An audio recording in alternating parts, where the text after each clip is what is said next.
Gracias, José Gregorio. A esta hora hacemos una pausa en el recorrido por las regiones de Venezuela para establecer un contacto con nuestra aliada de La Voz de América, Nathalie Salas Guaitero, para que nos hable acerca de la situación de los migrantes en la frontera sur de Estados Unidos y qué va a pasar con el título 42. Hola Nathalie, buenos días, bienvenida, buenos días. Y bueno, quisiera que nos brindaras la actualización de esta noticia que nos mantiene a todos muy atentos. Hola, muy buenos días gracias por este contacto. Bueno, lo que ocurre aquí en la frontera sur, me encuentro en El Paso, Texas. Al fondo ustedes pueden ver el muro y del otro lado Ciudad Juárez, en México. ¿Qué ha pasado? Un revés total en las cortes que ha pasado con esta decisión del juez de Indiana el pasado viernes, y hoy, lunes 23 de mayo, era el día crucial en el que la administración del presidente Joe Biden pensaba ponerle fin a esta conocida norma como el título 42, que fue impuesta en marzo del año 2020 por el expresidente Donald Trump como una norma sanitaria para contener la pandemia. Básicamente lo que señala esta norma es que toda persona, todo migrante que se acerque hacia la frontera o sea detenido por la patrulla fronteriza será devuelto de forma express a su lugar de origen o tendría que permanecer en México. ¿Qué pasa? En este momento, con este título 42, no se les daba la oportunidad a estas personas de poder presentar sus argumentos para un posible caso de asilo. Eso era lo que intentaba levantar la administración Joe Biden. Sin embargo, una demanda de 24 estados ha señalado que no es posible levantar este título o que les parece que no es la manera de hacerlo o el momento de hacerlo, porque definitivamente traería una gran cantidad de migrantes, que es normal también en esta época en donde las temperaturas son un poco más favorables, pero además pondrían en riesgo los sistemas sanitarios respectivos de sus territorios. Lo cierto es que ahora la Casa Blanca ha señalado que apelará esta decisión con los abogados del Departamento de Justicia ante una corte de apelaciones. Si el fallo aquí podría ser dirimido por alguna de las dos partes también, entonces podría llegar el caso a la Corte Suprema de Justicia, que tiene la potestad de señalar si toma o no toma el caso. Algunos analistas ya dicen que la Corte Suprema de Justicia definitivamente tomaría el caso, tomando en cuenta la gran cantidad de personas que se verían impactadas o afectadas por esta decisión. ¿Qué pasa ahorita en la frontera? Bueno, sencillamente las personas continúan en incertidumbre con la esperanza de que pueda existir otra normativa legal que les permita a ellos poder pasar y entregar sus argumentos. Algunos se arriesgan. De hecho, en estos días que hemos permanecido aquí en El Paso, hemos visto cómo grupos de 5 o 6 personas se arriesgan a pasar, aunque sean detenidos por la patrulla fronteriza. Algunos se entregan con la esperanza de decirles, mira, tengo estos argumentos, puedo abrirme un caso de asilo, y otros sencillamente saben que van a ser devueltos.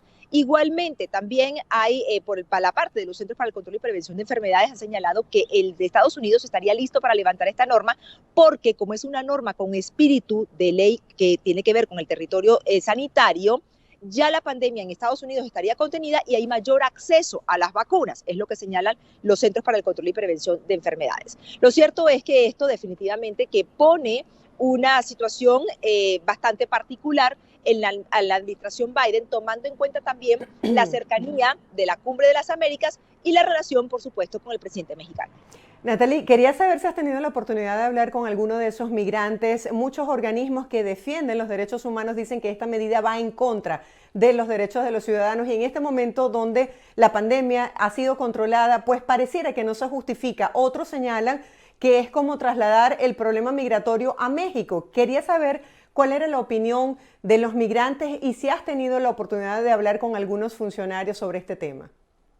Bueno, fíjate que aquí comienzo por los últimos, ¿no? Que son los funcionarios. De hecho, la jefa del Departamento de Patrulla Fronteriza de El Paso, Texas, ha señalado que continúan procesando a estas personas que llegan, sencillamente devolviéndolos, porque es la norma que en este momento se impone. Recordemos que también está en vigencia el llamado Título 8, que siempre ha permanecido y que continuará, en donde que las personas que no tengan los argumentos robustos para presentar un caso de asilo sencillamente tienen que ser devueltos. También este título o esta norma de permanencia en México, que intentó en su momento el presidente Joe Biden o la administración Biden también de levantar, pero que continúa en vigencia, también significa o hace que estas personas permanezcan en México hasta que en Estados Unidos se pueda dar una decisión final sobre un caso de asilo en el caso de que lo hayan presentado.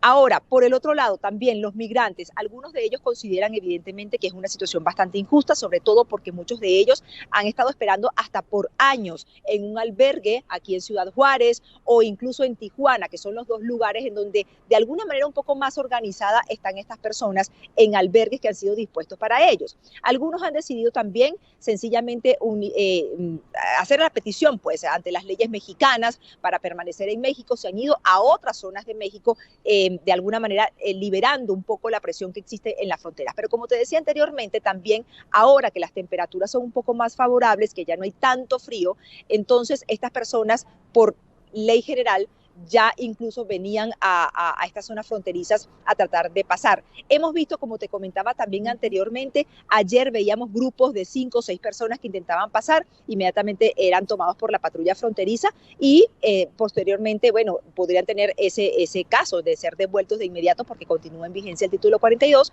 o si tienen un caso robusto de inmigración, tendría entonces que pasar e ir de la mano, pues, por supuesto, de un asesor legal o de un abogado. ¿Has tenido la oportunidad de hablar con alguna persona allí que te hable de su testimonio, de por qué se arriesgan a vivir este Vía Crucis para buscar una nueva oportunidad de vida en Estados Unidos?